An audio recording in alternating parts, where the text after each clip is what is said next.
just watch someone incompetent get promoted. Again, they're terrible at their job. Everyone knows it. They've made costly mistakes, failed repeatedly, created problems that others had to fix. But they're now your boss. Meanwhile, the person who actually keeps the department running, still in the same position, overlooked, undervalued, invisible. And you're thinking, how does this keep happening? Niccolo Machiavelli asked this question 500 years ago, and what he discovered will disturb you. Stupid people don't accidentally end up running things. The system is designed to put them there, not because there's a conspiracy, because of how power structures naturally evolve. Machiavelli watched it happen in Renaissance Italy. Incompetent nobles inherited power. Foolish generals lost battles. Corrupt officials destroyed cities, while brilliant strategists, capable administrators, and wise advisors remained powerless or got executed for being too smart. He realized this isn't random, it's pattern. And the pattern reveals that stupidity is actually an advantage in power acquisition, not a bug, a feature. He wrote in The Prince, "Everyone sees what you appear to be, few experience what you really are." Translation: in power games, appearing competent matters more than being competent, and stupid people are better at appearing competent because they don't know enough to doubt themselves. Today, I'm going to show you Machiavelli's complete analysis of why stupid people run the world, not to depress you, to arm you with understanding, because once you see the mechanisms that elevate stupidity, you can navigate around them, or at least stop being confused by them. This is why stupid people run the world, and why they always have. Let's begin. Stupid people speak with absolute confidence because they don't understand complexity. Smart people speak with nuance because they do. And crowds follow confidence, not accuracy. Think about the last time you watched a debate. The intelligent person says, "This issue has multiple factors to consider. Historical context suggests A, but emerging data indicates B, and we should account for C before deciding." The stupid person says, "The answer is obvious. We do X." Anyone who disagrees is an idiot. Who won the debate? The stupid person, every time. Not because their answer was correct, because their certainty was psychologically satisfying. Machiavelli observed this constantly in Florence. Politicians who admitted complexity got dismissed as weak or indecisive. Politicians who offered simplistic solutions got elected, even when those solutions failed catastrophically. Why? Because human brains use shortcuts to evaluate leaders. We evolved in environments where decisive action was often more valuable than perfect analysis. The leader who said, "Run from the tiger now," saved more lives than the leader who said, "Let's consider whether this predator poses genuine threat." But that evolutionary shortcut fails in modern complexity. Simple problems reward simple thinking. Complex problems punish it. Yet we still follow the confident voice, because confidence feels like competence. This is the Dunning-Kruger effect before psychologists gave it a name. The less you know, the more certain you feel. The more you know, the more aware you become of what you don't know. Stupid people don't experience the doubt that comes with understanding complexity, so they speak with a certainty that smart people can't genuinely feel, and that certainty wins, repeatedly, predictably. Think about your workplace smart colleague. We should test this approach because historically projects like this face complications around "Stupid boss, just do it, it'll work, I'm confident." Who gets credited when it somehow works? The stupid boss who projected certainty? Who gets blamed when it fails? The smart colleague who didn't commit fully.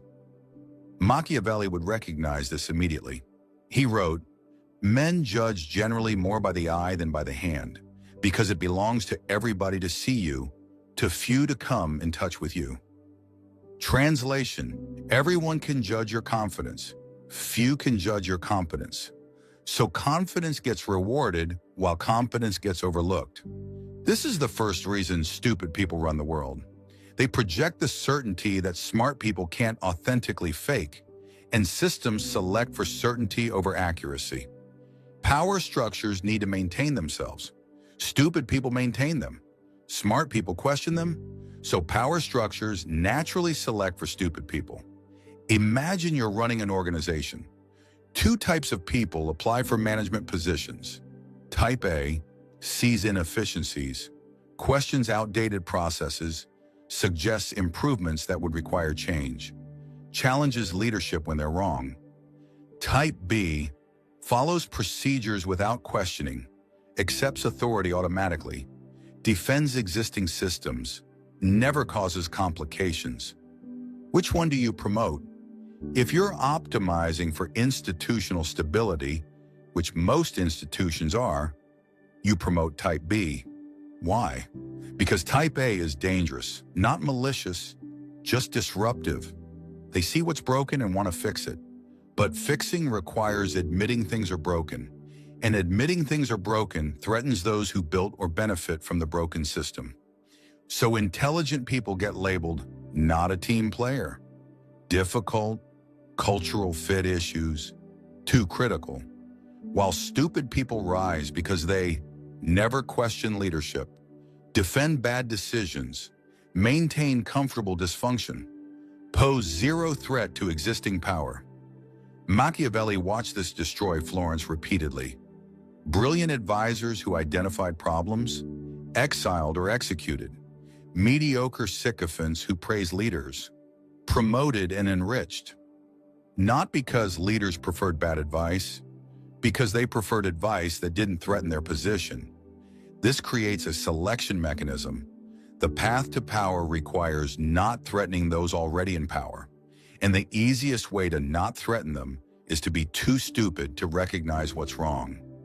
Think about political systems. The politician who says our entire approach to this problem is flawed rarely wins. The politician who says we just need to do more of what we're already doing gets elected. Why? Because the second message threatens nobody. It requires no change, no admission of past mistakes, no risk to established interests. The first message threatens everyone invested in the current system. And that's most people in positions to determine who rises. So stupid people rise, not despite their stupidity. Because of it, their stupidity makes them safe, makes them maintainers instead of questioners, makes them perfect servants of systems that need servants, not reformers. Incompetent leaders feel threatened by competent subordinates, so they hire people even less competent than themselves, creating a cascade of stupidity.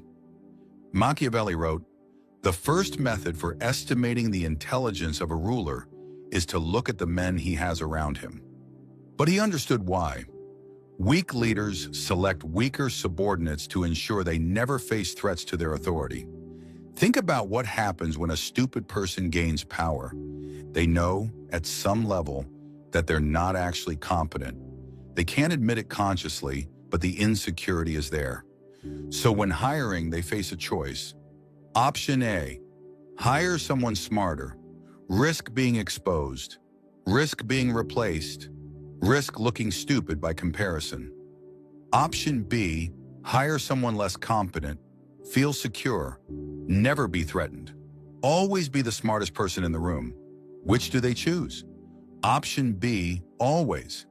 This creates what organizational psychologists call competence cascading. Level 1, incompetent leader, IQ 100, hires subordinates less competent, IQ 95. Level 2, those subordinates hire people less competent than themselves, IQ 90. Level 3, that level hires even worse, IQ 85. Result, organization with a 15-point intelligence drop from top to bottom, and the incompetence compounds at each level. Machiavelli saw this destroy Italian city-states. Weak princes surrounded themselves with flatterers. Those flatterers hired incompetence. Those incompetents hired disasters. Within generations, capable administration became impossible because the entire system had been optimized for non-threatening mediocrity. Modern example. You've seen this in corporations. The insecure CEO hires VPs who won't challenge them. Those VPs hire directors who won't threaten them. Those directors hire managers who pose no risk. 5 levels down, the company is staffed by people carefully selected for their inability to recognize or solve problems.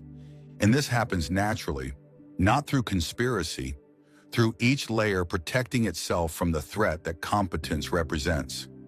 Psychologists call this homophily, the tendency to associate with similar others. But in power structures, it's specifically downward homophily. Each level selects for people less capable than themselves. Because moving up requires not threatening those above you. So the ones who rise are those who pose the least threat, the least competent, who can still barely function. And they continue the pattern when they gain power. Result? Stupidity becomes institutional, self-perpetuating, protected from competence by layers of incompetence.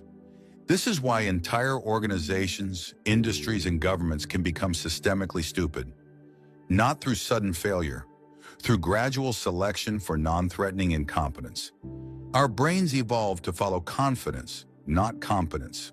And we can't distinguish between them without expertise we usually don't have. Machiavelli understood. The vulgar crowd always is taken by appearances, and the world consists chiefly of the vulgar. He wasn't being elitist. He was describing a cognitive limitation we all share. Evaluating confidence is easy. Evaluating competence is hard. Think about how you judge someone's capability in a domain you don't understand. Can you evaluate a surgeon's skill by watching them operate? Not unless you're a surgeon. Can you evaluate an engineer's competence by reviewing their calculations? Not unless you're an engineer. Can you evaluate a strategist's wisdom by hearing their plan? Not unless you're an experienced strategist. But can you evaluate their confidence? Instantly, everyone can.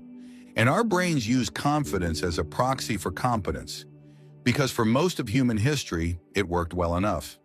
The confident hunter probably had more experience. The confident warrior probably knew what he was doing. The confident leader probably had genuine capability. But in modern complexity, that shortcut fails catastrophically. Now, confidence often signals the opposite. Someone too stupid to recognize what they don't know. Yet we still follow it, because the psychological programming runs deep. Research backs this. A 2020 study found that individuals displaying overconfidence were significantly more likely to be perceived as leaders, regardless of actual competence. The groups led by confident fools didn't perform better. They just thought they performed better. Because confidence is contagious. It makes everyone feel certain. And certainty feels good, even when it's wrong. Think about historical disasters. General Custer, supremely confident, led cavalry into massacre at Little Bighorn. The Titanic engineers, confident it was unsinkable, didn't bring enough lifeboats. The 2008 financial leaders, confident their risk models were sound, collapsed the global economy. In each case, confidence preceded catastrophe. But the confidence convinced everyone to follow, right up until disaster struck. Machiavelli would ask, why do we keep falling for this? Answer, because distinguishing confident competence from confident incompetence requires expertise most people don't have. And when everyone lacks that expertise, they default to following confidence. This is why stupid people run the world. Not because we're stupid for following them, because our psychological architecture makes confident stupidity more persuasive than uncertain intelligence. And stupid people are always more confident because they don't know enough to doubt themselves. Moral considerations handicap intelligent people in power struggles, and stupid people, unburdened by complex ethics, have access to strategies intelligent people refuse. He wrote, "A prince who wishes to maintain his position must learn how not to be good, and to use this knowledge or not use it according to necessity. This is why Machiavelli is called cynical. But he wasn't advocating immorality. He was describing a competitive advantage that immoral actors possess. In any competition, the person willing to cheat has options the ethical person doesn't.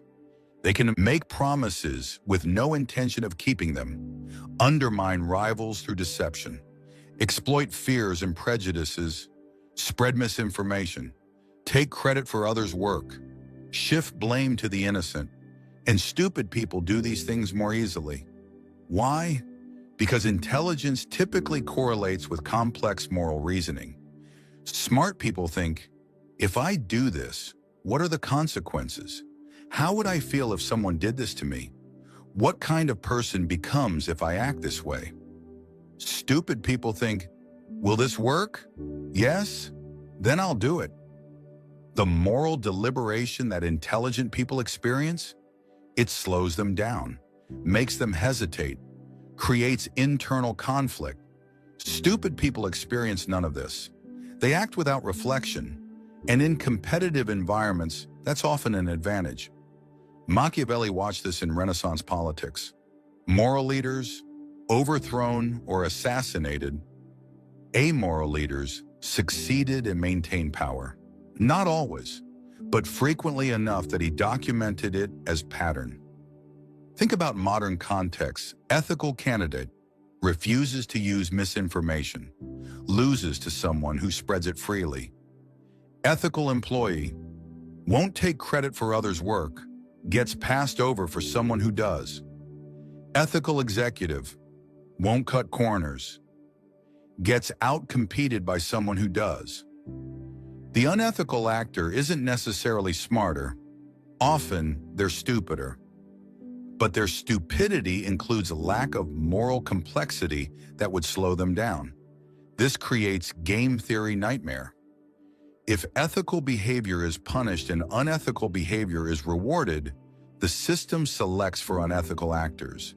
And unethical actors are often stupid actors, because intelligence typically, not always but typically, develops alongside ethical reasoning.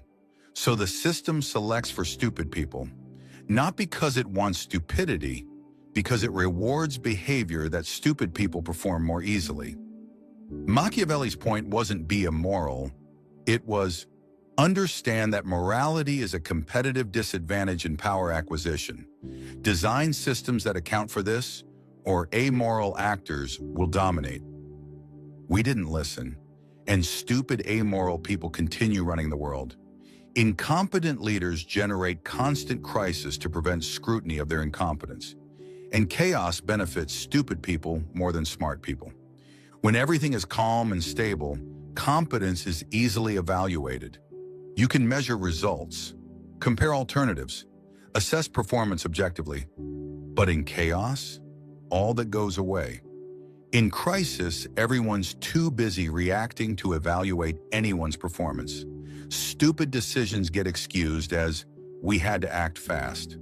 Failed strategies get blamed on the crisis itself. And stupid leaders are masters at generating crisis. Not intentionally, usually, just naturally, because their incompetence creates problems. And those problems create chaos. And that chaos protects them.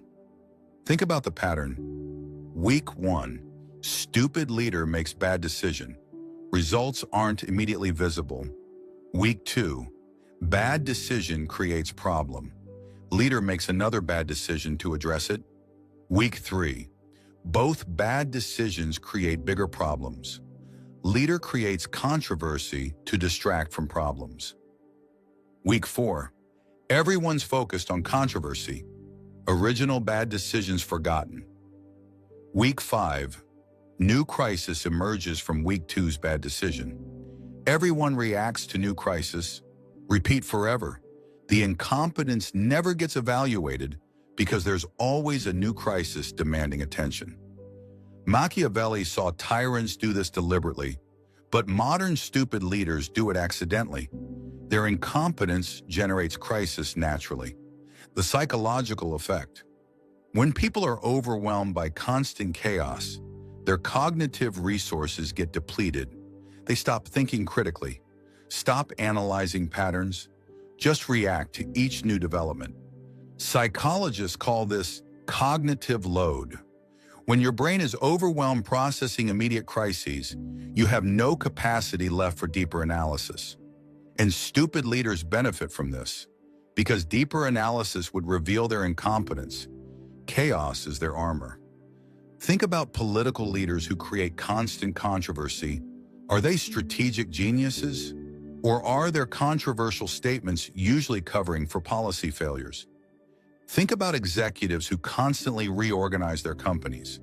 Are they innovating? Or is the chaos preventing anyone from measuring whether anything is actually working? Think about managers who create drama in the workplace. Are they dynamic leaders? Or is the drama distracting from their inability to actually manage effectively? Pattern recognition. Competent leaders create stability that allows performance evaluation. Incompetent leaders create chaos that prevents it. And stupid leaders create chaos naturally through their stupidity, then survive because the chaos protects them from scrutiny. Systems that actually reward competence are exceptions.